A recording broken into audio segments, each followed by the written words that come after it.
Everyone सत श्री अकाल सारिਆਂ ਨੂੰ। सो आप डायरेक्टिंग चैप्टर डिस्कस कर रहे हैं। डायरेक्टिंग ਦੇ ਵਿੱਚੋਂ दो वीडियोस अपनी ऑलरेडी हो चुकी हैं। First part and second part ਦੇ ਵਿੱਚ ਆਪਾਂ मोटिवेशन डिस्कस ਕੀਤਾ है। ये अपना थर्ड पार्ट है। तो थर्ड पार्ट ਦੇ ਵਿੱਚ ਆਪਾਂ 7.3 यानी कि लीडरशिप टॉपिक डायरेक्टिंग ਦਾ जो थर्ड एलिमेंट ਹੁੰਦਾ पहला सुपरविजन, दूसरा मोटिवेशन ਤੇ थर्ड एलिमेंट ਹੁੰਦਾ ਹੈਗਾ लीडरशिप। ਇਹ थर्ड एलिमेंट ਦੇ ਉੱਤੇ बेस्ड अपना ਅੱਜ ਦਾ ਲੈਕਚਰ ਹੋਊਗਾ। ਲੀਡਰਸ਼ਿਪ ਦਾ ਮੀਨਿੰਗ ਕੀ ਹੁੰਦਾ ਹੈਗਾ, ਲੀਡਰ ਦਾ ਮੀਨਿੰਗ ਕੀ ਹੁੰਦਾ, ਲੀਡਰਸ਼ਿਪ ਸਟਾਈਲਸ ਕਿੰਨੇ ਤਰ੍ਹਾਂ ਦੇ ਹੁੰਦੇ ਹੈਗੇ, ਉਹ ਸਾਰੀਆਂ ਚੀਜ਼ਾਂ ਆਪਾਂ ਅੱਜ ਦੇ ਲੈਕਚਰ 'ਚ डिस्कस करेंगे। ठीक है, तो सब तो पहला तो देखो लीडरशिप की है। देखो लीडरशिप बेसिकली पहला तो समझो लीडर की ਹੁੰਦਾ ਹੈ। ਲੀਡਰ ਇੱਕ ਉਹ ਪਰਸਨ ਹੁੰਦਾ ਹੈਗਾ ਜੋ ਕਿ ਨੰਬਰ ਆਫ ਪੀਪਲ ਨੂੰ ਲੀਡ ਕਰਦਾ ਹੈਗਾ। ਜਿਵੇਂ ਹੁਣ ਦੇਖੋ ਕ੍ਰਿਕਟ ਟੀਮ ਹੈਗੀ, ਕ੍ਰਿਕਟ ਟੀਮ ਦੇ ਵਿੱਚ ਜਾਂ ਫਿਰ ਕੋਈ ਵੀ ਗਰੁੱਪ ਟੀਮ ਹੁੰਦੀ ਹੈਗੀ ਜਿੱਥੇ ਗਰੁੱਪ ਜਿਹੜਾ ਹੈਗਾ ਕੰਮ ਕਰ ਰਿਹਾ ਹੈਗਾ, ਤਾਂ ਉਸ ਗਰੁੱਪ ਦਾ ਕੀ ਹੁੰਦਾ ਹੈਗਾ, ਇੱਕ ਲੀਡਰ ਹੁੰਦਾ ਹੈਗਾ, ਇੱਕ ਹੈਡ ਹੁੰਦਾ ਹੈਗਾ। ठीक है, ਉਹਨੂੰ ਤੁਸੀਂ ਕੈਪਟਨ ਦੇ ਨਾਮ ਨੂੰ ਵੀ ਕਹਿ ਦਿੰਦੇ ਹੋ, ਲੀਡਰ ਨਾਮ ਤੋਂ ਹੈਡ ਜੋ ਵੀ ਹੈ ਤੁਸੀਂ ਕਹਿ ਸਕਦੇ ਹੋਗੇ। ਹੁਣ ਉਸ ਲੀਡਰ ਦਾ, ਹੈਡ ਦਾ ਜਾਂ ਕੈਪਟਨ ਦਾ ਕੀ ਕੰਮ ਹੁੰਦਾ ਹੈਗਾ ਕਿ ਜਿੰਨੇ ਵੀ ਮੈਂਬਰ ਉਸ ਦੀ ਟੀਮ ਦੇ ਵਿੱਚ ਕੰਮ ਕਰ ਰਹੇ ਹੈਗੇ, ਉਹਨਾਂ ਦੀ ਟੀਮ, ਉਸ ਪੂਰੀ ਟੀਮ ਦੇ ਐਫਰਟਸ ਨੂੰ ਜੁਆਇਨ ਕਰਨਾ ਤੇ ਇੱਕ ਡਾਇਰੈਕਸ਼ਨ ਪ੍ਰੋਵਾਈਡ ਕਰਨਾ ਤਾਂ ਕਿ ਜੋ ਆਪਣੇ ਆਬਜੈਕਟਿਵਸ ਹੈਗੇ ਉਹ ਅਚੀਵ ਹੋ ਸਕਣ। ਤਾਂ ਇਹਨਾਂ ਸਾਰੇ ਟੀਮ ਮੈਂਬਰਸ ਦੇ ਬਿਹੇਵੀਅਰ ਨੂੰ ਇਨਫਲੂਐਂਸ ਕਰਨਾ, ਇਹਨਾਂ ਨੂੰ ਆਪਦੀ ਅਕੋਰਡਿੰਗ ਜੋ ਵੀ ਆਪਾਂ ਚਾਹੁੰਦੇ ਹੈਗੇ ਕਿ ਆਪਣਾ ਆਬਜੈਕਟਿਵ ਅਚੀਵ ਕਰਨ ਦੀ ਕੰਮ ਇਦਾਂ ਕਰਨਾ ਹੈਗਾ, ਤਾਂ ਜੋ ਵੀ ਆਪਾਂ ਚਾਹੁੰਦੇ ਹੈਗੇ ਉਹਦੇ ਅਕੋਰਡਿੰਗ ਸਾਰੇ ਟੀਮ ਮੈਂਬਰਸ ਨੂੰ ਇਨਫਲੂਐਂਸ ਕਰ ਲੈਣਾ ਤੇ ਉਹਨਾਂ ਨੂੰ ਤਿਆਰ ਕਰ ਲੈਣਾ ਉਸ ਅਕੋਰਡਿੰਗ ਐਫਰਟਸ ਲਗਾਉਣ ਲਈ। ਤਾਂ ਉਸ ਚੀਜ਼ ਨੂੰ ਆਪਾਂ ਕੀ ਕਹਿੰਦੇ ਹੈਗੇ, ਲੀਡਰਸ਼ਿਪ ਕਹਿੰਦੇ ਹੈਗੇ। Leadership is the process of influencing the behaviour of people ਬਾय making them strive voluntarily towards achievement of organizational goals। Basically leadership ਇੱਕ ਪ੍ਰੋਸੈਸ ਹੈ ਜਿਹਦੇ ਵਿੱਚ ਤੁਸੀਂ ਲੋਕਾਂ ਦੇ ਬਿਹੇਵੀਅਰ ਨੂੰ ਇਨਫਲੂਐਂਸ ਕਰ ਰਹੇ ਹੋਗੇ ਤਾਂ ਕਿ ਉਹ ਵਲੰਟਰਲੀ ਆਪਦੀ ਮਰਜ਼ੀ ਨਾਲ ਕੰਮ ਕਰਨ ਲਈ ਤਿਆਰ ਹੋ ਜਾਣ। ਤਾਂ ਉਹਨਾਂ ਨੂੰ ਆਪਦੇ ਅਕੋਰਡਿੰਗ ਇਨਫਲੂਐਂਸ ਕਰ ਲੈਣਾ, ਆਪਦੇ ਅਕੋਰਡਿੰਗ ਉਹਨਾਂ ਨੂੰ ਢਾਲ ਲੈਣਾ ਕਿ ਇਸ ਤਰ੍ਹਾਂ ਕੰਮ ਕਰਨਾ ਹੈਗਾ ਆਪਾਂ। ਉਹ ਸਾਰੇ ਪ੍ਰੋਸੈਸ ਨੂੰ ਕੀ ਕਿਹਾ ਜਾਂਦਾ ਹੈਗਾ, ਲੀਡਰਸ਼ਿਪ ਪ੍ਰੋਸੈਸ ਕਿਹਾ ਜਾਂਦਾ ਹੈਗਾ। ਤੇ ਜਿਹੜਾ ਪਰਸਨ ਇਹ ਐਕਟੀਵਿਟੀ ਪਰਫਾਰਮ ਕਰਦਾ, ਇਹ ਪ੍ਰੋਸੈਸ ਪਰਫਾਰਮ ਕਰਦਾ, ਉਹਨੂੰ ਆਪਾਂ ਕੀ ਕਹਿੰਦੇ ਹੈਗੇ, ਲੀਡਰ ਕਹਿੰਦੇ ਹੈਗੇ। ਹੁਣ ਟੀਮ ਦਾ ਜੋ ਕੈਪਟਨ ਹੁੰਦਾ ਹੈਗਾ ਜਾਂ ਫਿਰ ਹੈਡ ਹੁੰਦਾ ਹੈਗਾ, ਉਹਦਾ ਕੰਮ ਇਹੀ ਹੁੰਦਾ ਹੈਗਾ ਕਿ ਹਰ ਇੱਕ ਬੰਦੇ ਦੇ ਬਿਹੇਵੀਅਰ ਨੂੰ ਇੰਟੀਗ੍ਰੇਸ਼ਨ, ਯੂਨਿਟੀ ਪ੍ਰੋਵਾਈਡ ਕਰਨਾ। ਜਦੋਂ ਵੀ ਤੁਸੀਂ ਕੋਈ ਆਬਜੈਕਟਿਵ ਇਕੱਠੇ ਮਿਲ ਕੇ ਅਚੀਵ ਕਰਨਾ ਹੈਗਾ ਤਾਂ ਹਰ ਇੱਕ ਬੰਦੇ ਦੇ ਐਫਰਟਸ ਨੂੰ ਡਾਇਰੈਕਸ਼ਨ ਦੇ ਕੇ ਉਹਨਾਂ ਦੇ ਬਿਹੇਵੀਅਰ ਨੂੰ ਯੂਨਿਟੀ ਦੇਣੀ ਤਾਂ ਕਿ ਜੋ ਵੀ ਆਪਣੇ ਆਬਜੈਕਟਿਵਸ ਹੈਗੇ, ਜੋ ਵੀ ਆਪਣੇ ਗੋਲਸ ਹੈਗੇ, ਉਹ ਆਪਾਂ ਅਚੀਵ ਕਰ ਸਕੀਏ। ਤਾਂ ਦੂਜਿਆਂ ਦੇ ਬਿਹੇਵੀਅਰ ਨੂੰ ਇਨਫਲੂਐਂਸ ਕਰ ਲੈਣਾ ਤਾਂ ਕਿ ਉਹ ਆਪਣੇ ਅਕੋਰਡਿੰਗ ਕੰਮ ਕਰਨ ਲਈ ਵਲੰਟਰਲੀ ਆਪਦੀ ਮਰਜ਼ੀ ਨਾਲ ਤਿਆਰ ਹੋ ਜਾਣ, ਉਹ ਪ੍ਰੋਸੈਸ ਨੂੰ ਕਿਹਾ ਜਾਂਦਾ ਹੈ ਲੀਡਰਸ਼ਿਪ। ਲੀਡਰਸ਼ਿਪ ਦੇ ਕੀ ਫੀਚਰਸ ਹੈ? ਸਭ ਤੋਂ ਪਹਿਲਾਂ ਤਾਂ ਇਹ ਕੀ ਹੈਗਾ, ਇੱਕ ਇਨਫਲੂਐਂਸਿੰਗ ਪ੍ਰੋਸੈਸ ਹੈਗਾ। ਇਹਦੇ ਵਿੱਚ ਤੁਸੀਂ ਕੀ ਕਰ ਰਹੇ ਹੋਗੇ, ਦੂਸਰੇ ਪਰਸਨਸ ਨੂੰ ਇਨਫਲੂਐਂਸ ਕਰ ਰਹੇ ਹੋ। ਇੱਕ ਮੈਨੇਜਰ ਆਪਦੇ ਸਬਆਰਡੀਨੇਟਸ ਨੂੰ ਇਨਫਲੂਐਂਸ ਕਰਦਾ ਕਿ ਇਸ ਤਰ੍ਹਾਂ ਆਪਾਂ ਕੰਮ ਕਰਦਾ, ਉਹਨੂੰ ਤਿਆਰ ਕਰਨਾ ਹੈਗਾ ਕੰਮ ਕਰਨ ਲਈ। ਤਾਂ ਇਹ ਕੀ ਹੈਗਾ, ਇੱਕ ਇਨਫਲੂਐਂਸਿੰਗ ਪ੍ਰੋਸੈਸ ਹੈ ਜਿਹਦੇ ਵਿੱਚ ਤੁਸੀਂ ਦੂਜਿਆਂ ਨੂੰ ਤਿਆਰ ਕਰਦੇ ਹੋ ਆਪਦੇ ਅਕੋਰਡਿੰਗ ਕੰਮ ਕਰਨ ਲਈ। ਬਿਹੇਵੀਅਰ ਚੇਂਜਿੰਗ ਪ੍ਰੋਸੈਸ, ਇਹ ਜਿਹੜਾ ਪ੍ਰੋਸੀਜਰ ਹੈ, ਇਹ ਜਿਹੜਾ ਪ੍ਰੋਸੈਸ ਹੈ, ਇਹ ਲੋਕਾਂ ਦੇ ਬਿਹੇਵੀਅਰ ਨੂੰ ਕੀ ਕਰਦਾ ਹੈਗਾ, ਚੇਂਜ ਕਰਦਾ ਹੈਗਾ। ਫੋਰ ਐਗਜ਼ਾਮਪਲ, ਜੇ ਕੋਈ ਤੁਹਾਡਾ ਇੰਪਲੋਈ ਪਹਿਲਾਂ ਕਿਸੇ ਵੀ ਚੇਂਜ ਨੂੰ ਅਡੈਪਟ ਕਰਨ ਦੇ ਵਿੱਚ ਮਨਾ ਕਰ ਰਿਹਾ, ਰੈਜ਼ਿਸਟ ਕਰ ਰਿਹਾ। ਹੁਣ ਆਰਗੇਨਾਈਜੇਸ਼ਨ ਦੇ ਵਿੱਚ ਬਿਜ਼ਨਸ এনवायरमेंट ਕਰਕੇ ਕਾਫੀ ਚੇਂजेस ਹੁੰਦੇ ਰਹਿੰਦੇ ਹੈਗੇ। ਹੁਣ ਜੇ ਕੋਈ ਵੀ ਇੰਪਲੋਈ ਇਸ ਚੇਂਜ ਨੂੰ ਐਕਸੈਪਟ ਕਰਨ ਦੇ ਵਾਸਤੇ ਰੈਜ਼ਿਸਟ ਕਰਦਾ ਹੈਗਾ ਤਾਂ ਲੀਡਰਸ਼ਿਪ ਕੁਆਲਿਟੀ ਥਰੂ ਤੁਸੀਂ ਕੀ ਕਰ ਸਕਦੇ ਹੋ, ਉਹਦੇ ਇਸ ਰੈਜ਼ਿਸਟੈਂਸ ਵਾਲੇ ਬਿਹੇਵੀਅਰ ਨੂੰ ਚੇਂਜ ਕਰ ਸਕਦੇ ਹੋ ਤੇ ਉਹਨੂੰ ਆਪਦੇ ਅਕੋਰਡਿੰਗ ਕੰਮ ਕਰਨ ਲਈ ਇਨਫਲੂਐਂਸ ਕਰ ਸਕਦੇ ਹੋ। ਤਾਂ ਇਹ ਕੀ ਇੱਕ ਬਿਹੇਵੀਅਰ ਚੇਂਜਿੰਗ ਪ੍ਰੋਸੈਸ ਹੈ ਜਿਹਦੇ ਵਿੱਚ ਤੁਸੀਂ ਲੋਕਾਂ ਨੂੰ ਇਨਫਲੂਐਂਸ ਕਰਕੇ ਉਹਨਾਂ ਦਾ ਬਿਹੇਵੀਅਰ ਚੇਂਜ ਕਰ ਦਿੰਦੇ ਹੋ। ਜੇ ਉਹ ਪਹਿਲਾਂ ਕੰਮ ਕਰਨ ਤੋਂ ਮਨਾ ਕਰ ਰਹੇ ਜਾਂ ਫਿਰ ਕੋਈ ਹੋਰ ਤਰੀਕੇ ਨਾਲ ਕੰਮ ਕਰਨਾ ਚਾਹੁੰਦੇ ਹੈਗੇ ਤਾਂ ਉਹਨਾਂ ਨੂੰ ਆਪਦੇ ਅਕੋਰਡਿੰਗ ਮੋਲਡ ਕਰਕੇ ਕੰਮ ਕਰਨ ਲਈ ਆਪਾਂ ਇਸ ਪ੍ਰੋਸੈਸ ਦੇ ਵਿੱਚ ਤਿਆਰ ਕਰ ਲੈਣੇ। Interpersonal relationship between leader and follower, leadership ਇੱਕ ਇਹੋ ਜਿਹਾ ਪ੍ਰੋਸੈਸ ਹੈਗਾ ਜਿਹਦੇ ਵਿੱਚ ਲੀਡਰ ਤੇ ਫੋਲੋਅਰਸ ਦਾ ਹੋਣਾ ਜ਼ਰੂਰੀ ਹੈਗਾ। ਜੇ ਤੁਸੀਂ ਲੀਡ ਕਰਨਾ ਕਿਸੇ ਨੂੰ ਤਾਂ ਉਹਦੇ ਵਾਸਤੇ ਤੁਹਾਡੇ ਕੋਲੇ ਫੋਲੋਅਰਸ ਪਹਿਲਾਂ ਹੋਣੇ ਚਾਹੀਦੇ ਹੈਗੇ। ਜੇ ਤੁਹਾਡੇ ਕੋਲੇ ਫੋਲੋਅਰਸ ਨਹੀਂ ਹੈਗੇ, ਤੁਹਾਡੀ ਗੱਲ ਮੰਨਣ ਵਾਲੇ ਲੋਕ ਨਹੀਂ ਹੈਗੇ, ਉਹ ਲੋਕ ਨਹੀਂ ਹੈਗੇ ਜਿਨ੍ਹਾਂ ਨੂੰ ਤੁਸੀਂ ਇਨਫਲੂਐਂਸ ਕਰਨਾ, ਤਾਂ ਤੁਸੀਂ ਲੀਡ ਨਹੀਂ ਕਰ ਸਕਦੇ ਕਿਸੇ ਨੂੰ ਵੀ। ਸੋ ਇੱਕ ਇੰਟਰਪਰਸਨਲ ਰਿਲੇਸ਼ਨ ਹੁੰਦਾ ਹੈਗਾ ਲੀਡਰ ਤੇ ਫੋਲੋਅਰਸ ਦੇ ਵਿੱਚ, ਮਤਲਬ ਕਿ ਲੀਡਰ ਲੀਡ ਕਰਨ ਲਈ ਫੋਲੋਅਰਸ ਮਸਟ ਹੁੰਦੇ ਹੈਗੇ, ਚਾਹੀਦੇ ਹੀ ਚਾਹੀਦੇ ਆ। Achieve is common goal, leadership ਕੀ ਹੈਗਾ, ਕਿਉਂ ਕਰ ਰਹੇ ਹੋ ਤੁਸੀਂ ਕਿਸੇ ਨੂੰ ਲੀਡ, ਕਿਉਂ ਤੁਸੀਂ ਦੂਸਰਿਆਂ ਦੇ ਬਿਹੇਵੀਅਰ ਨੂੰ ਇਨਫਲੂਐਂਸ ਕਰ ਰਹੇ ਹੋ, ਕਿਉਂ ਤੁਸੀਂ ਦੂਜਿਆਂ ਨੂੰ ਆਪਦੇ ਅਕੋਰਡਿੰਗ ਕੰਮ ਕਰਨ ਲਈ ਤਿਆਰ ਕਰ ਰਹੇ ਹੋ ਤਾਂ ਕਿ ਜਿਹੜੇ ਆਪਣੇ ਕਾਮਨ ਆਬਜੈਕਟਿਵਸ ਨੇਗੇ ਉਹ ਅਚੀਵ ਹੋ ਸਕਣ ਤੇ ਆਪਣੇ ਜੋ ਵੀ ਕਾਮਨ ਗੋਲਸ ਹੈ ਉਹ ਅਚੀਵ ਹੋ ਸਕਣ। ਕੰਟੀਨਿਊਸ ਪ੍ਰੋਸੈਸ, ਡਾਇਰੈਕਟਿੰਗ ਕੀ ਹੈ, ਇੱਕ ਕੰਟੀਨਿਊਸ ਪ੍ਰੋਸੈਸ ਹੈ ਤੇ ਲੀਡਰਸ਼ਿਪ ਵੀ ਕੀ ਹੈਗਾ, ਡਾਇਰੈਕਟਿੰਗ ਦਾ ਪਾਰਟ ਹੈ। So that leadership is also a continuous process. ਤਾਂ ਇਹ ਪੰਜ ਫੀਚਰ ਸੀਗੇ ਲੀਡਰਸ਼ਿਪ ਦੇ। ਇਨਫਲੂਐਂਸਿੰਗ ਪ੍ਰੋਸੈਸ, ਇਹਦੇ ਵਿੱਚ ਤੁਸੀਂ ਦੂਜਿਆਂ ਨੂੰ ਇਨਫਲੂਐਂਸ ਕਰਦੇ ਹੋ, ਦੂਜਿਆਂ ਨੂੰ ਇਨਫਲੂਐਂਸ ਕਰਕੇ ਉਹਨਾਂ ਦਾ ਬਿਹੇਵੀਅਰ ਚੇਂਜ ਕਰ ਦਿੰਦੇ ਹੋ। ਲੀਡ ਕਰਨ ਲਈ ਤੁਹਾਡੇ ਕੋਲੇ ਫੋਲੋਅਰਸ ਦਾ ਹੋਣਾ ਜ਼ਰੂਰੀ ਹੈ। ਲੀਡ ਕਰਕੇ ਆਪਾਂ ਆਪਣੇ ਕਾਮਨ ਗੋਲਸ ਅਚੀਵ ਕਰ ਦੇਂਗੇ ਤੇ ਇਹ ਇੱਕ ਕੰਟੀਨਿਊਅਸ ਪ੍ਰੋਸੈਸ ਹੈ। ਲੀਡਰਸ਼ਿਪ ਦਾ ਮਤਲਬ ਸਮਝ ਆ ਗਿਆ। ਹੁਣ ਨਾ ਇੱਕ ਹੋਰ ਕੁਐਸਚਨ ਆਉਂਦਾ ਹੁੰਦਾ, ਲੀਡਰਸ਼ਿਪ ਤੇ ਮੈਨੇਜਰ। ਲੀਡਰ ਤੇ ਮੈਨੇਜਰ ਦੇ ਵਿੱਚ ਕੀ ਫਰਕ ਹੁੰਦਾ ਹੈਗਾ? ਮੋਸਟਲੀ ਲੀਡਰ ਤੇ ਮੈਨੇਜਰ ਨੂੰ ਇੱਕੋ ਹੀ ਸਮਝਿਆ ਜਾਂਦਾ, ਲੇਕਿਨ ਲੀਡਰ ਤੇ ਮੈਨੇਜਰ ਦੇ ਵਿੱਚ ਫਰਕ ਹੁੰਦਾ ਹੈਗਾ। ਕੀ ਫਰਕ ਹੁੰਦਾ ਹੈਗਾ ਦੱਸਦੀ ਹਾਂ। ਇੱਕ ਟਰਮ ਯੂਜ਼ ਕੀਤੀ ਜਾਂਦੀ ਹੈਗੀ, ਮਤਲਬ ਕੀ ਹੁੰਦਾ ਹੈਗਾ, all managers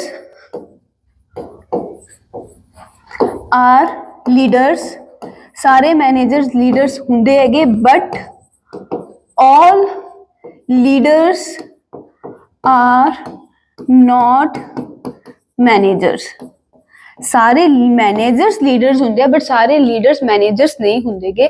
ਦੇਖੋ ਮੈਨੇਜਰ ਕੌਣ ਹੁੰਦਾ ਹੈ? ਮੈਨੇਜਰ ਉਹ ਪਰਸਨ ਹੁੰਦਾ ਹੈਗਾ ਜੋ ਕਿ ਮੈਨੇਜ ਕਰ ਰਿਹਾ ਹੈਗਾ ਆਰਗੇਨਾਈਜੇਸ਼ਨ ਦੇ ਵਿੱਚ, ਜਿਹਨੂੰ ਤੁਸੀਂ ਇੱਕ ਪੋਜੀਸ਼ਨ ਦਿੱਤੀ ਹੋਈ ਹੈਗੀ, ਟੌਪ ਮਿਡਲ ਲੋਅਰ ਦੇ ਵਿੱਚੋਂ ਇੱਕ ਪੋਜੀਸ਼ਨ ਜਿਹਨੂੰ ਦਿੱਤੀ ਹੋਈ ਹੈਗੀ, ਜੋ ਕਿ ਲੋਕਾਂ ਨੂੰ ਮੈਨੇਜ ਕਰਦਾ ਹੈ, ਕੰਮ ਮੈਨੇਜ ਕਰਦਾ ਹੈ, ਉਹ ਪਰਸਨ ਕੀ ਹੁੰਦਾ ਹੈਗਾ?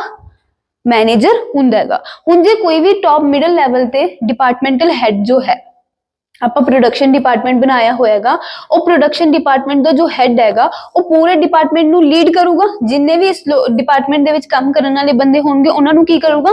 ਲੀਡ ਕਰੂਗਾ। ਸੋ ਇਹ ਕੀ ਹੈਗਾ? ਪ੍ਰੋਡਕਸ਼ਨ ਡਿਪਾਰਟਮੈਂਟ ਦਾ ਹੈਡ ਇੱਕ ਮੈਨੇਜਰ ਵੀ ਹੈਗਾ ਕਿ ਉਹ ਪੂਰੇ ਡਿਪਾਰਟਮੈਂਟ ਨੂੰ ਮੈਨੇਜ ਕਰ ਰਿਹਾ, ਉਹਨੂੰ ਇੱਕ ਆਪਾਂ ਮੈਨੇਜਰ ਦੀ ਪੋਜੀਸ਼ਨ ਦਿੱਤੀ ਹੈਗੀ, ਪਲੱਸ ਉਹ ਲੋਕਾਂ ਨੂੰ ਲੀਡ ਕਰ ਰਿਹਾ ਹੈਗਾ, ਉਹਨਾਂ ਨੂੰ ਤਿਆਰ ਕਰ ਰਿਹਾ ਆਪਦੇ ਅਕੋਰਡਿੰਗ ਕੰਮ ਕਰਨ ਲਈ, ਤਾਂ ਉਹ ਕੀ ਹੋਗਾ? ਇੱਕ ਲੀਡਰ ਵੀ ਮੰਨਿਆ ਜਾਊਗਾ। So all managers are leaders but all leaders are not managers. ਹੁਣ ਇਹ ਗੱਲ ਕਿਉਂ ਕਹੀ ਗਈ ਹੈਗੀ? ਲੀਡਰਸ਼ਿਪ ਜਿਹੜੀ ਕੁਆਲਿਟੀ ਹੈਗੀ ਉਹ ਪਰਸਨ ਦੇ ਵਿੱਚ ਇਨਬਿਲਟ ਹੁੰਦੀ ਹੈਗੀ ਕਿ ਇੱਕ ਕੁਆਲਿਟੀ ਹੈਗੀ, ਜ਼ਰੂਰੀ ਨਹੀਂ ਹੈਗਾ ਇਹਦੇ ਵਾਸਤੇ ਤੁਹਾਨੂੰ ਮੈਨੇਜਰ ਹੋਣਾ ਹੀ ਪਊਗਾ। ਹੁਣ ਜਿਵੇਂ ਦੇਖੋ ਜਿਹੜਾ ਟੀਮ ਦਾ ਕੈਪਟਨ ਹੈ, ਬਸ ਦੇਖੋ ਲੀਡਰਸ਼ਿਪ ਦੇ ਵਿੱਚ ਕੀ ਹੋਣਾ ਚਾਹੀਦਾ? ਤੁਹਾਡੇ ਕੋਲੇ ਕੁਝ ਫੋਲੋਅਰਸ ਹੋਣੇ ਚਾਹੀਦੇ ਜਿਨ੍ਹਾਂ ਨੂੰ ਤੁਸੀਂ ਇਨਫਲੂਐਂਸ ਕਰਕੇ ਆਪਦੇ ਅਕੋਰਡਿੰਗ ਕੰਮ ਕਰਨ ਲਈ ਤਿਆਰ ਕਰ ਲਓ। ਹੁਣ ਮੈਨੇਜਰਸ਼ਿਪ ਜਿਹੜੀ ਹੈਗੀ, ਮੈਨੇਜਰ ਹੈਗਾ ਉਹ ਆਰਗੇਨਾਈਜੇਸ਼ਨ ਦੇ ਵਿੱਚ ਇੱਕ ਪੋਜੀਸ਼ਨ ਤੋਂ ਕ੍ਰੀਏਟ ਹੁੰਦੀ ਹੈਗੀ। ਹੁਣ ਦੇਖੋ ਕ੍ਰਿਕਟ ਟੀਮ ਦਾ ਜੋ ਕੈਪਟਨ ਹੈ ਉਹ ਲੀਡਰ ਤਾਂ ਹੈ, ਸਾਰੀ ਟੀਮ ਨੂੰ ਲੀਡ ਕਰ ਰਿਹਾ, ਲੇਕਿਨ ਉਹਨੂੰ ਆਪਾਂ ਮੈਨੇਜਰ ਨਹੀਂ ਕਹਾਂਗੇ, ਉਹ ਮੈਨੇਜਰ ਨਹੀਂ ਮੰਨਿਆ ਜਾਊਗਾ। ਉਹ ਕੀ ਹੈਗਾ? ਇੱਕ ਜਸਟ ਲੀਡਰ ਹੈਗਾ, ਕਿਉਂਕਿ ਉਹ ਟੀਮ ਨੂੰ ਲੀਡ ਕਰਕੇ ਚੱਲ ਰਿਹਾ ਹੈਗਾ ਤੇ ਉਹਨਾਂ ਨੂੰ ਆਪਦੇ ਅਕੋਰਡਿੰਗ ਐਫਰਟਸ ਲਾਉਣ ਲਈ ਤਿਆਰ ਕਰ ਰਿਹਾ। ਸੋ ਇਹ ਗੱਲ ਸਹੀ ਕਹੀ ਗਈ ਹੈ ਕਿ ਲੀਡਰਸ ਜਿਹੜੇ ਹੁੰਦੇ ਹੈਗੇ ਉਹ ਮੈਨੇਜਰਸ ਨਹੀਂ ਹੁੰਦੇ, ਬਟ ਮੈਨੇਜਰਸ ਜੋ ਹੁੰਦੇ ਉਹ ਲੀਡਰਸ ਹੁੰਦੇ ਹੈਗੇ, ਕਿਉਂਕਿ ਮੈਨੇਜਰਸ ਦੇ ਅੰਦਰ ਵੀ ਕੀ ਹੈਗੇ?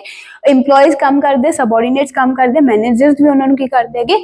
ਲੀਡ ਕਰਦੇ ਹੈਗੇ। ਲੇਕਿਨ ਲੀਡਰ ਸਿਰਫ ਲੀਡ ਕਰਦਾ ਹੈਗਾ, ਉਹ ਚੀਜ਼ਾਂ ਮੈਨੇਜ ਨਹੀਂ ਕਰਦਾ। ਇੱਕ ਮੈਨੇਜਰ ਉਹ ਸਾਰੇ ਕੰਮ ਕਰਦਾ, ਉਹ ਚੀਜ਼ਾਂ ਵੀ ਮੈਨੇਜ ਕਰਦਾ ਤੇ ਲੋਕਾਂ ਨੂੰ ਲੀਡ ਵੀ ਕਰਦਾ। ਆ ਪਤਾ ਚੱਲ ਗਿਆ ਲੀਡਰ ਤੇ ਮੈਨੇਜਰ ਦੇ ਵਿੱਚ ਫਰਕ ਹੁੰਦਾ ਹੈਗਾ। ਲੀਡਰ ਤੇ ਮੈਨੇਜਰ ਸੇਮ ਨਹੀਂ ਹੁੰਦੇਗੇ।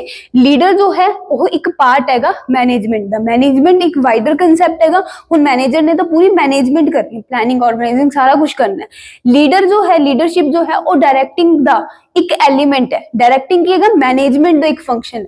ਮੈਨੇਜਮੈਂਟ ਨੇ ਪੂਰੇ ਦੇ ਪੂਰੇ 5 ਫੰਕਸ਼ਨਸ ਪਰਫਾਰਮ ਕਰਨੇ ਹੁੰਦੇ ਆ ਮੈਨੇਜਰ ਨੇ, ਲੇਕਿਨ ਲੀਡਰ ਨੇ ਸਿਰਫ ਕੀ ਕਰਨਾ ਹੈਗਾ? ਲੀਡਰਸ਼ਿਪ ਕਰਨੀ ਹੈਗੀ। ਤਾਂ ਲੀਡਰਸ਼ਿਪ ਜੋ ਹੈ ਉਹ ਮੈਨੇਜਮੈਂਟ ਦਾ ਇੱਕ ਪਾਰਟ ਹੈ, ਤੇ ਇਹ ਵੀ ਇੱਕ ਡਿਫਰੈਂਸ ਹੁੰਦਾ ਲੀਡਰਸ਼ਿਪ ਤੇ ਮੈਨੇਜਮੈਂਟ ਦੇ ਵਿੱਚ। ਫੀਚਰਸ ਵੀ ਪਤਾ ਲੱਗ ਗਏ। ਨੈਕਸਟ ਆਪਣੇ ਕੋਲੇ ਟੌਪਿਕ ਆਂਦਾ ਹੈਗਾ ਲੀਡਰਸ਼ਿਪ ਸਟਾਈਲਸ। ਕਿੰਨੇ ਤਰ੍ਹਾਂ ਦੇ ਲੀਡਰਸ਼ਿਪ ਸਟਾਈਲਸ ਹੈਗੇ? ਤਾਂ ਦੇਖੋ ਲੀਡਰਸ਼ਿਪ ਸਟਾਈਲਸ ਆਪਣੇ ਕੋਲੇ 3 ਤਰ੍ਹਾਂ ਦੇ, 3 ਤਰੀਕੇ ਨਾਲ ਤੁਸੀਂ ਲੀਡ ਕਰ ਸਕਦੇ ਹੋ। Autocratic leadership style, democratic leadership style ਤੇ ਲੇਜ਼ਰ-ਫੇਅਰ ਲੀਡਰਸ਼ਿਪ ਸਟਾਈਲ। ਇੱਕ ਤਾਂ ਹੈਗਾ ਡੰਡੇ ਦੇ ਜ਼ੋਰ ਤੇ, ਕਿਸੇ ਦੀ ਕੁਛ ਨਹੀਂ ਸੁਣਨੀ, ਡੰਡੇ ਦੇ ਜ਼ੋਰ ਤੇ ਤੁਸੀਂ ਲੋਕਾਂ ਨੂੰ ਕੀ ਕਰ ਰਹੇ ਹੋਗੇ? ਲੀਡ ਕਰ ਰਹੇ ਹੋਗੇ, ਉਹਨਾਂ ਤੋਂ ਕੰਮ ਕਰਵਾ ਰਹੇ ਹੋਗੇ। ਉਹ ਹੁੰਦਾ ਹੈਗਾ ਆਟੋਕ੍ਰੈਟਿਕ ਲੀਡਰਸ਼ਿਪ ਸਟਾਈਲ। ਇਹਦੇ ਵਿੱਚ ਕੀ ਹੈਗਾ? ਪਿਆਰ ਨਾਲ ਗੱਲ ਕਰਕੇ। ਇਹਦੇ ਵਿੱਚ ਪ੍ਰੋਪਰਲੀ ਡੰਡੇ ਦੇ ਜ਼ੋਰ ਤੇ, ਪ੍ਰੋਪਰਲੀ ਟੋਟਲੀ ਸਟ੍ਰਿਕਟ ਹੈ ਇਹ ਕੀ ਕਹਿੰਦਾ ਹੈਗਾ? ਥੋੜਾ ਨਰਮੀ ਨਾਲ, ਥੋੜਾ ਮਿਲ ਜੁਲ ਕੇ ਉਹਨਾਂ ਨਾਲ, ਉਹਨਾਂ ਦੀ ਵੀ ਗੱਲ ਸੁਣ ਕੇ, ਉਹਨਾਂ ਨੂੰ ਵੀ ਡਿਸਕਸ਼ਨ ਦਾ ਪਾਰਟ ਬਣਾ ਕੇ ਇਦਾਂ ਕੰਮ ਕਰਨਾ, ਇਹ ਹੁੰਦਾ ਹੈਗਾ democratic leadership style. Laser-fair leadership style ਜਾਂ ਫਿਰ ਫ੍ਰੀ ਰੀਨ ਇਹਦਾ ਦੂਸਰਾ ਨਾਮ ਹੈ। ਇਹ ਕੀ ਕਹਿੰਦਾ ਹੈਗਾ? ਪੂਰੀ ਖੁੱਲ ਦਿੱਤੀ ਬਈ ਤੁਹਾਨੂੰ, ਜਿਵੇਂ ਫੋਲੋਅਰਸ ਕਰਨਾ ਚਾਹੁੰਦੇ, ਜਿਵੇਂ ਸਬऑर्डिनेट्स ਕੰਮ ਕਰਨਾ ਚਾਹੁੰਦੇ ਹੈਗੇ ਉਵੇਂ ਕਰੋ। ਇਹ ਪੂਰੀ ਖੁੱਲ ਦਿੰਦਾ ਲੀਡਰਸ਼ਿਪ ਸਟਾਈਲ। ਇਹ ਕੀ ਕਹਿੰਦਾ ਹੈਗਾ? ਮਿਲ ਜੁਲ ਕੇ ਕੰਮ ਕਰਾਂਗੇ ਸਾਰੇ ਲੀਡਰ ਤੇ ਸਬऑर्डिनेट्स। ਇਹ ਕੀ ਕਹਿੰਦਾ ਹੈਗਾ? ਲੀਡਰ ਆਰਡਰ ਦਊਗਾ ਤੇ ਸਬऑर्डिनेट्स ਕੰਮ ਕਰਨਗੇ। ਇਹ ਸਟ੍ਰਿਕਟ ਹੈਗਾ ਜਾਵਾਂ, ਇਹ ਥੋੜਾ ਜਿਹਾ ਨਰਮੀ ਨਾਲ ਚੱਲਦਾ ਹੈ ਤੇ ਇਹ ਪੂਰੀ ਖੁੱਲ ਦੇ ਕੇ ਚੱਲਦਾ ਹੈ। ਤਾਂ ਇਹ 3 ਤਰੀਕੇ ਦੇ ਲੀਡਰਸ਼ਿਪ ਸਟਾਈਲਸ ਹੁੰਦੇ ਹੈਗੇ।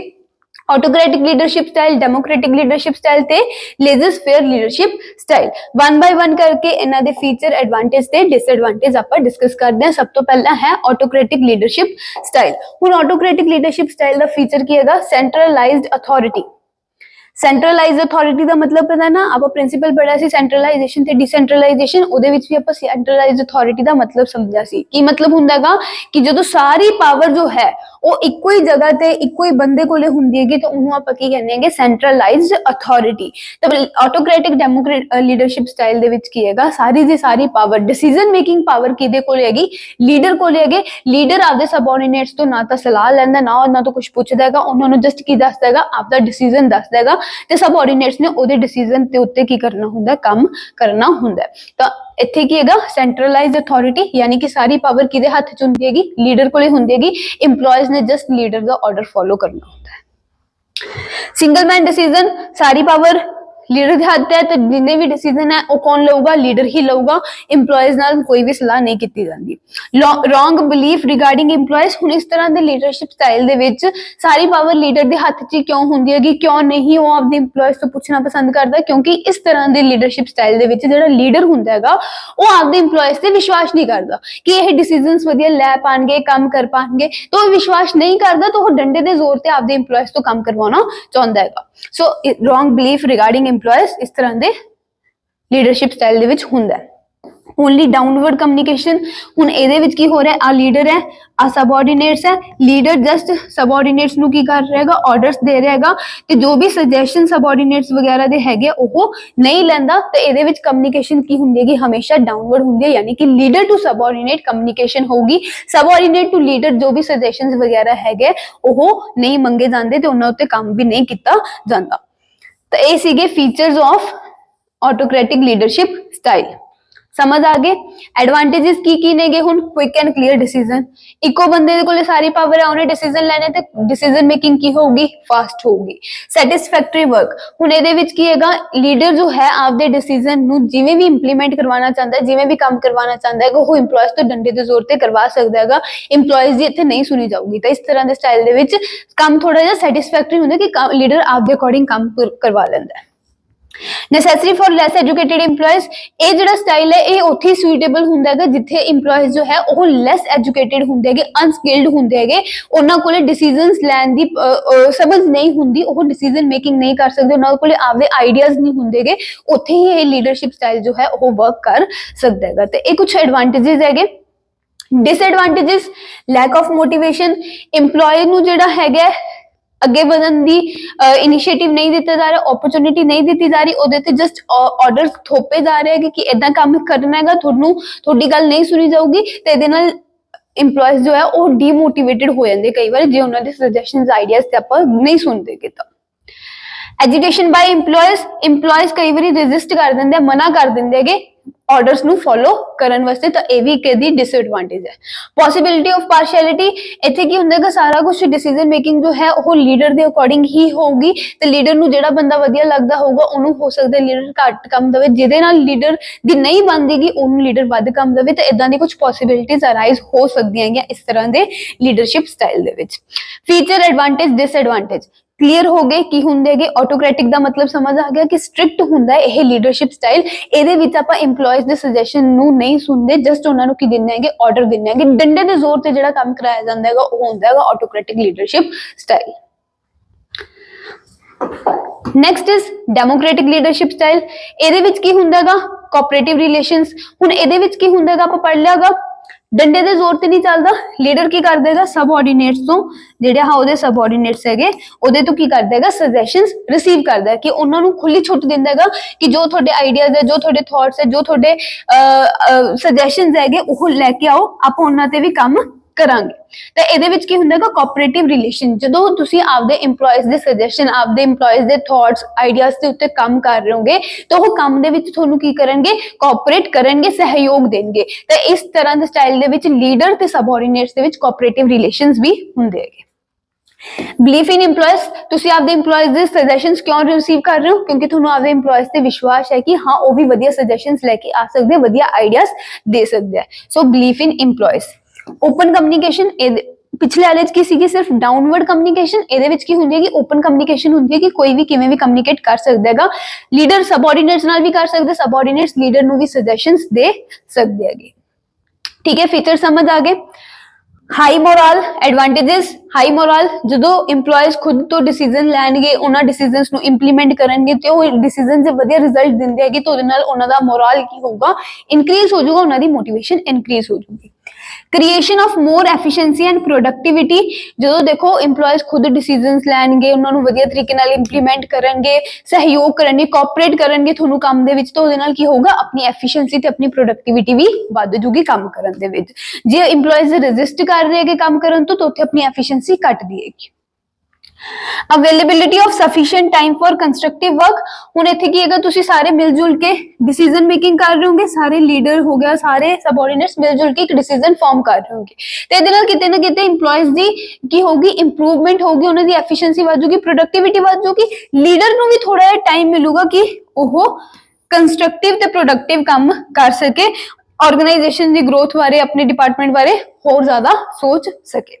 लेकिन जे तुसी खुद ही सारे डिसीजन मेकिंग पावर रखोगे, सारे डिसीजन खुद लोगे, सारे बंदे थोड़े तो पुछ के काम करनगे, तो उत्थे थोड़े कोल टाइम नहीं बचूगा, तुसी यह चीज़ां मैनेज करन दे विच ही उलझे रहोगे। लेकिन जे तुसी सारिਆਂ ਨੂੰ खुले दित्ती हुई कि आपे काम करो, डिसीजनस लो, डिस्कशनस करो, तो उत्थे की हैगा लीडर कोले भी टाइम हुंदा हैगा कंस्ट्रक्टिव प्रोडक्टिव काम करन लई, कुछ होर आइडिया सोचन लई, ऑर्गेनाइजेशन दी ग्रोथ करन लई।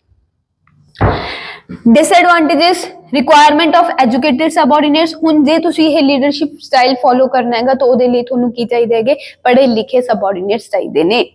डिले इन डिसीजन, सारे लोग डिस्कशन करके डिसीजन लैणगे, तो हो सकता है कोई डिसीजन मन्ने, कोई हो सकता है डिसीजन ਲਈ मना करे, तो उत्थे डिले हो सकता है।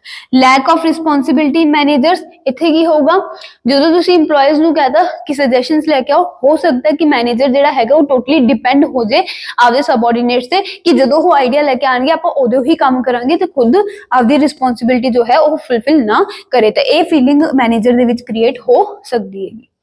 ਤਾਂ ਲੀਡਰ ਡੈਮੋਕ੍ਰੈਟਿਕ ਲੀਡਰਸ਼ਿਪ ਸਟਾਈਲ ਦੇ ਐਡਵਾਂਟੇਜ, ਫੀਚਰ ਤੇ ਡਿਸਐਡਵਾਂਟੇਜ ਸੀਗੇ। ਕਲੀਅਰ ਹੋਏ ਤੁਹਾਨੂੰ ਕਿ ਇਸ ਤਰ੍ਹਾਂ ਦੇ ਵਿੱਚ ਕੀ ਹੁੰਦਾ ਹੈਗਾ, ਸਬਆਰਡੀਨੇਟ ਤੇ ਫਾਲੋਅਰਸ, ਸੌਰੀ ਲੀਡਰ ਤੇ ਫਾਲੋਅਰਸ ਜਿਹੜੇ ਹੈਗੇ ਮਿਲ ਜੁਲ ਕੇ ਕੰਮ ਕਰਦੇ ਹੈਗੇ। ਆਟੋਕ੍ਰੈਟਿਕ ਦੇ ਵਿੱਚ ਲੀਡਰ ਡਿਸੀਜਨ ਲੈਂਦਾ ਹੈ, ਫਾਲੋਅਰਸ ਕੰਮ ਕਰਦੇ ਹੈਗੇ, ਉਹਦੇ ਆਰਡਰਸ ਫੋਲੋ ਕਰਦੇ। ਲਾਸਟ ਲੇਜ਼ਸ ਫੇਅਰ ਜਾਂ ਫਿਰ ਫ੍ਰੀ ਰੇਨ, ਇਹਦੇ ਵਿੱਚ ਕੀ ਹੁੰਦੀ ਹੈਗੀ, ਫਾਲੋਅਰਸ ਨੂੰ ਸਬਆਰਡੀਨੇਟਸ ਨੂੰ ਪੂਰੀ ਖੁੱਲੀ ਛੁੱਟੀ ਹੁੰਦੀ ਹੈਗੀ, ਆਪਦੀ ਮਰਜ਼ੀ ਨਾਲ ਕੰਮ ਕਰੋ। ਲੀਡਰ ਜੋ ਹੈ ਉਹ ਕ੍ਰਿਟੀਕਲ ਮੈਟਰਸ, ਇੰਪੋਰਟੈਂਟ ਮੈਟਰਸ ਦੇ ਵਿੱਚ ਹੀ ਦਖਲ ਦਿੰਦਾ ਹੈਗਾ, ਅਦਰਵਾਈਜ਼ ਕੋਈ ਵੀ ਡਿਸੀਜਨ ਲੈਣਾ ਉਹ ਆਪਦੀ ਮਰਜ਼ੀ ਨਾਲ ਡਿਸੀਜਨ ਲੈ ਸਕਦੇ, ਉਹਨਾਂ ਕੋਲੇ ਪਾਵਰ ਹੁੰਦੀ ਹੈ ਕਿ ਉਹਨਾਂ ਡਿਸੀਜਨਸ ਨੂੰ ਇੰਪਲੀਮੈਂਟ ਵੀ ਕਰ ਦੇਗੇ, ਲੀਡਰ ਜ਼ਿਆਦਾ ਦਖਲ ਅੰਦਾਜ਼ੀ ਨਹੀਂ ਕਰਦਾ ਇਸ ਤਰ੍ਹਾਂ ਦੇ ਸਟਾਈਲ ਦੇ ਵਿੱਚ। ਫੀਚਰਸ ਕੀ ਹੈਗੇ, ਫੁੱਲ ਫੇਥ ਇਨ ਸਬਆਰਡੀਨੇਟਸ, ਜੇ ਤੁਸੀਂ ਇਦਾਂ ਦਾ ਸਟਾਈਲ ਫੋਲੋ ਕਰਦੇ ਹੋਗੇ ਤਾਂ ਉਹਦਾ ਮਤਲਬ ਕੀ ਕਿ ਤੁਹਾਨੂੰ ਆਪਦੇ ਸਬਆਰਡੀਨੇਟਸ ਦੇ ਉੱਤੇ ਪੂਰਾ ਵਿਸ਼ਵਾਸ ਹੈ ਕਿ ਹਾਂ ਉਹ ਡਿਸੀਜਨਸ ਲੈ ਕੇ ਉਹਨਾਂ ਨੂੰ ਵਧੀਆ ਤਰੀਕੇ ਨਾਲ ਇੰਪਲੀਮੈਂਟ ਕਰ ਸਕਦੇ। ਇੰਡੀਪੈਂਡੈਂਟ ਡਿਸੀਜਨ ਮੇਕਿੰਗ ਸਿਸਟਮ, ਇਹਦੇ ਵਿੱਚ ਲੀਡਰ ਦੀ ਦਖਲਅੰਦਾਜ਼ੀ ਘੱਟ ਹੁੰਦੀ ਹੈਗੀ, ਤਾਂ EMPLOYEES ਕੋਲੇ ਇੰਡੀਪੈਂਡੈਂਟ ਪਾਵਰ ਹੁੰਦੀ ਹੈ ਕਿ ਉਹ ਡਿਸੀਜਨ ਮੇਕਿੰਗ ਕਰ ਸਕਦੇ, ਸੋ ਇੰਡੀਪੈਂਡੈਂਟ ਡਿਸੀਜਨ ਮੇਕਿੰਗ ਸਿਸਟਮ ਹੁੰਦਾ ਹੈ। ਡੀਸੈਂਟਰਲਾਈਜੇਸ਼ਨ ਆਫ ਅਥਾਰਟੀ, ਇੱਥੇ ਕੀ ਹੈਗੀ, ਪੂਰੀ ਖੁੱਲੀ ਛੁੱਟੀ ਹੈਗੀ EMPLOYEES ਨੂੰ, ਤਾਂ ਇੱਥੇ ਕੀ ਤੁਸੀਂ ਪਾਵਰ ਨੂੰ ਡੀਸੈਂਟਰਲਾਈਜ਼ ਕੀਤਾ ਹੋਇਆ, EMPLOYEES ਦੇ ਵਿੱਚ ਵੰਡਿਆ ਹੋਇਆ ਹੈ। ਆਟੋਕ੍ਰੈਟਿਕ ਦੇ ਵਿੱਚ ਸੈਂਟਰਲਾਈਜ਼ ਸੀਗੀ, ਮਤਲਬ ਸਾਰੀ ਪਾਵਰ ਆਪਦੇ ਕੋਲੇ ਰੱਖੀ ਹੋਈ ਹੈਗੀ, ਇੱਥੇ ਕੀ ਹੈਗੀ ਸਾਰੀ ਪਾਵਰ ਤੁਸੀਂ EMPLOYEES ਦੇ ਵਿੱਚ ਵੰਡੀ ਹੋਈ ਹੈ। Self directed supervisory and control, ਇਸ ਤਰ੍ਹਾਂ ਦੇ ਸਟਾਈਲ ਦੇ ਵਿੱਚ ਜਿਹੜੇ EMPLOYEES ਹੁੰਦੇ ਹੈਗੇ, ਲੀਡਰ ਦੀ ਹੁਣ ਦਖਲਅੰਦਾਜ਼ੀ ਇਸ ਤਰ੍ਹਾਂ ਦੇ ਸਟਾਈਲ ਦੇ ਵਿੱਚ ਬਹੁਤ ਘੱਟ ਹੁੰਦੀ ਹੈਗੀ, ਸਿਰਫ ਕ੍ਰਿਟੀਕਲ ਏਰੀਆਸ ਦੇ ਵਿੱਚ ਹੀ ਹੁੰਦੀ ਹੈਗੀ। ਸੋ ਕੋਈ ਵੀ ਕੰਮ ਕਰਨਾ ਹੈਗਾ ਉਹਦੇ ਵਿੱਚ ਸੈਲਫ ਡਾਇਰੈਕਟਡ ਹੁੰਦੇ ਹੈਗੇ EMPLOYEES, ਸੁਪਰਵਿਜ਼ਨ ਵੀ ਉਹ ਖੁਦ ਕਰਦੇ ਹੈਗੇ ਤੇ ਕੰਟਰੋਲ ਵੀ ਸਾਰਾ ਕੰਮ ਉਹ ਖੁਦ ਹੀ ਕਰਦੇ ਹੈਗੇ। ਤਾਂ ਇਹ ਫੀਚਰਸ ਹੈਗੇ, ਸਮਝ ਆ ਗਏ। ਹੁਣ ਆ ਜਾਓ ਐਡਵਾਂਟੇजेस ਉੱਤੇ। Development of self confidence in EMPLOYEES, ਇਸ ਤਰ੍ਹਾਂ ਦੇ ਸਟਾਈਲ ਦੇ ਵਿੱਚ EMPLOYEES ਦੇ ਵਿੱਚ ਸੈਲਫ ਕੌਨਫੀਡੈਂਸ ਡਿਵੈਲਪ ਹੁੰਦਾ ਜਦੋਂ ਖੁਦ ਤੋਂ ਡਿਸੀਜਨ ਲੈਣਗੇ, ਆਪਦੀ ਇੰਡੀਪੈਂਡੈਂਟਲੀ ਡਿਸੀਜਨ ਲੈਣਗੇ, ਉਹਨਾਂ ਨੂੰ ਇੰਪਲੀਮੈਂਟ ਕਰਨਗੇ, ਤਾਂ ਉਹਨਾਂ ਦਾ ਕੌਨਫੀਡੈਂਸ ਇਨਕਰੀਜ਼ ਹੋਊਗਾ। ਹਾਈ ਲੈਵਲ ਆਫ ਮੋਟੀਵੇਸ਼ਨ, ਜੇ ਮੰਨ ਲਓ ਕਿ ਉਹ ਜੋ ਡਿਸੀਜਨ ਲੈ ਰਿਹਾ ਉਹ ਵਧੀਆ ਰਿਜ਼ਲਟ ਦਿੰਦਾ, ਆਰਗੇਨਾਈਜੇਸ਼ਨਲ ਆਬਜੈਕਟਿਵਸ ਅਚੀਵ ਹੁੰਦੇ ਹੈਗੇ, ਤਾਂ ਉੱਥੇ ਉਹਨਾਂ ਨੂੰ ਹਾਈ ਲੈਵਲ ਆਫ ਮੋਟੀਵੇਸ਼ਨ ਵੀ ਮਿਲਦੀ ਹੈਗੀ, ਮਤਲਬ ਬਹੁਤ ਜ਼ਿਆਦਾ ਮੋਟੀਵੇਟਿਡ ਉਹ ਫੀਲ ਕਰਦੇ ਆ।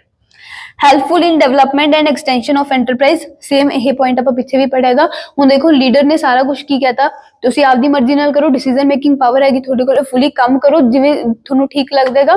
ਤੇ ਲੀਡਰ ਕੀ ਹੋ ਗਿਆ, ਖੁਦ ਫ੍ਰੀ ਹੋ ਗਿਆ। ਜੇ ਲੀਡਰ ਖੁਦ ਫ੍ਰੀ ਹੋ ਗਿਆ ਤਾਂ ਉਹਦੇ ਨਾਲ ਕੀ ਹੋਗਾ, ਉਹਦੇ ਕੋਲ ਟਾਈਮ ਬਚ ਜਾਊਗਾ ਆਰਗੇਨਾਈਜੇਸ਼ਨ ਦੀ ਡਿਵੈਲਪਮੈਂਟ ਗਰੋਥ ਕਰਨ ਲਈ। ਮੋਰਓਵਰ ਜਿਹੜੇ ਇੰਪਲੋਈਜ਼ ਆ ਉਹ ਵੀ ਇੰਡੀਪੈਂਡੈਂਟਲੀ ਡਿਸੀਜਨਸ ਲੈ ਰਹੇ ਹੈਗੇ, ਕੰਮ ਕਰ ਰਹੇ ਹੈਗੇ, ਤਾਂ ਉਹਨਾਂ ਨਾਲ ਉਹਨਾਂ ਦਾ ਕੌਨਫੀਡੈਂਸ ਵੱਧ ਰਿਹਾ, ਉਹਨਾਂ ਦੀ ਐਫੀਸ਼ੀਐਂਸੀ ਵੱਧ ਰਹੀ ਹੈ, ਪ੍ਰੋਡਕਟਿਵਿਟੀ ਵੱਧ ਰਹੀ ਹੈਗੀ, ਉਹਨਾਂ ਦੀ क्षमता ਵੱਧ ਰਹੀ ਹੈਗੀ, ਕੰਮ ਕਰਨ ਦੀ ਐਬਿਲਿਟੀ ਕੈਪੇਬਿਲਿਟੀ ਵੱਧ ਰਹੀ ਹੈਗੀ। ਤਾਂ ਉਹਦੇ ਨਾਲ ਉਹ ਵੀ ਕੀ ਹੋਣਗੇ, ਆਪਾਂ ਨੂੰ ਹੈਲਪ ਕਰਨਗੇ ਆਰਗੇਨਾਈਜੇਸ਼ਨ ਦੀ ਡਿਵੈਲਪਮੈਂਟ ਤੇ ਗਰੋਥ ਕਰਨ ਦੇ ਵਿੱਚ। So this is the advantages of laissez-faire leadership style. Disadvantages की है, डिफिकल्टी इन कोऑपरेशन। हुण इत्थे तुसीं की कीता हैगा, देखो कैप्टन की की लोड़ हुंदी हैगी ताकि जिन्ने भी टीम मैंबर्स है उन्होंने एफर्ट्स नूं इकट्ठा कर सके कि किहो जिहा बंदा आपां खड़ा कर लेने कैप्टन जिहदी गल सारे टीम मैंबर सुनणगे। हुण देखो इन्ने सारे बंदे हैगे, सारे बंदियां दे विचार की होणगे, अलग अलग होणगे, तां हर एक कोई बंदा अलग अलग गल कहूगा। जदों तुसीं कोई भी एक डिसीजन फॉर्म नहीं कर पा रहे तो उत्थे की कर देंगे, कैप्टन जो गल कह दिंदा हैगा आपां उहदे अकॉर्डिंग काम कर देंगे। सो कैप्टन जो हैगा वो आपां नूं एक डायरेक्शन दे विच लैके चलदा हैगा, कोऑपरेशन क्रिएट करन दे विच टीम दे विच हेल्प करदा हैगा। लेकिन इत्थे की कैप्टन खुद साइड होके बैठ गया, थोनू की कहता टीम नूं आपे काम करो, डिसीजंस लो, काम करो इंडिपेंडेंटली। तो उत्थे की हो सकदा है कि टीम मैंबर्स कोले जदों सारियां कोले पावर होगी तो उन्हां दे विच कन्फ्लिक्ट राइज हो जाए, कोई बंदा कोई होर गल कहे, कोई बंदा होर सजेशंस देवे, आइडिया देवे, ते सारे की है आपदे आपदे आइडिया ते जे अड़े रहणगे तो उत्थे काम नहीं हो पाऊगा। तो इस तरह के लीडरशिप स्टाइल दे विच आपां नूं कई वारी कोऑपरेशन क्रिएट करन दे विच डिफिकल्टी आंदी है अपनी टीम दे विच। Lack of importance of managerial post. हुण जो मैनेजर जिहड़ा हैगा लीडर पासे हो के बह गया, काम सारा इंडिपेंडेंटली इंप्लॉयज ही कर रहे हैं, वही डिसीजन ले रहे, काम कर रहे, इंप्लीमेंट कर रहे हैं, तो उत्थे जिहड़ी आ मैनेजरियल पोस्ट हैगी इहदी इंपोर्टेंस घट जांदी हैगी, इन्हां तो पुछया नहीं जांदा, सारे इंप्लॉयज आपदे आप ही काम कर दिंदे हैगे। Suitable only in case of highly educated employees. ते इह जी जिहड़ी लीडरशिप स्टाइल है वो सिर्फ उत्थे ही चल सकदी है जिथे हाईली एजुकेटेड इंप्लॉयज है, जिथे हाईली एजुकेटेड ते हाईली नॉलेजेबल ते हाईली स्किली एक्सपीरियंस पर्सनस काम कर रहे हैं, सिर्फ उत्थे ही इह लीडरशिप स्टाइल काम कर सकता है, अदरवाइज नहीं कर सकता। समझ आ गया? Laser-fair democratic laser-fair leadership style, democratic भी पता चल गया, ऑटोक्रेटिक भी पता चल गया। हुण देखो इत्थे एक गल समझ लियो, आपां नूं तीनों तरह दे स्टाइल पता चल गए, लेकिन किसी भी ऑर्गेनाइजेशन दे विच फुली इक्को तरह दा लीडरशिप स्टाइल फॉलो नहीं किया जा सकता। जे देखो मान लो डंडे दी जोर पे ही काम करवाई जाओगे तो इंप्लॉयज जो है वो वर्किंग एनवायरनमेंट जो है वो अपना बहुत खराब हो जाएगा, स्ट्रिक्ट गंदा सा वर्किंग एनवायरनमेंट हो जाएगा, तो उत्थे इंप्लॉयज काम करना पसंद नहीं करते, तो हो सकता है इंप्लॉयज आपां नूं छड्ड के चले जान। सो दैट किसी भी ऑर्गेनाइजेशन दे विच कोई सिंगल लीडरशिप स्टाइल फॉलो नहीं किया जाता, हमेशा की चीज की जाती है, मिक्सचर किया जाता है, सारे का मिक्सचर यूज किया जाता है। जिथे तुहानूं डंडे दे जोर ते काम करवाउण दी लोड़ हैगी उत्थे तुसीं ऑटोक्रेटिक लीडरशिप स्टाइल फॉलो कर लो, लेकिन जिथे तुहानूं इंप्लॉयज दे सजेशन दी आइडियाज दी भी लोड़ हैगी उत्थे आपां डेमोक्रेटिक यूज कर लांगे। जिथे तुहानूं लगदा है कि इंप्लॉयज हाँ खुद तो डिसीजन लेके काम कर सकदे उत्थों आपां लेज़र-फेयर यूज कर लांगे। तो किसी भी ऑर्गेनाइजेशन दे विच सिंगल इक्को ही लीडरशिप स्टाइल चंगी तरह फॉलो नहीं किया जाता हुंदा, इस सिचुएशन दे अकॉर्डिंग लोड दे अकॉर्डिंग की हुंदे आपां लीडरशिप स्टाइल्स फॉलो कर देंगे। डंडे ते जोर ते काम कराना है तो ऑटोक्रेटिक फॉलो कर लो, मिलके काम करना है डेमोक्रेटिक, पावर देनी है लेज़र-फेयर। समझ आ गया? तो बस इन्ना की छोटा जा सिंपल जा सौखा जा टॉपिक सीगा अपना अज दा, होपफुली थोनू सारा समझ आ गया होगा। ठीक है, हुण अपने कोले बचा एक topic communication. Communication next video दे विच करांगे। ते कोई भी डाउट होया, कोई भी क्वेरी होई कमेंट सेक्शन दे विच अपनी क्वेरी ड्रॉप कर दियो, या फिर कमेंट जो डिस्क्रिप्शन दे विच अकाउंट्स मेंशन नेगे ओदे थ्रू अपनी क्वेरी तुसी भेज सकदे हो। मिलांगे नैक्सट लेक्चर दे विच। Have a good day.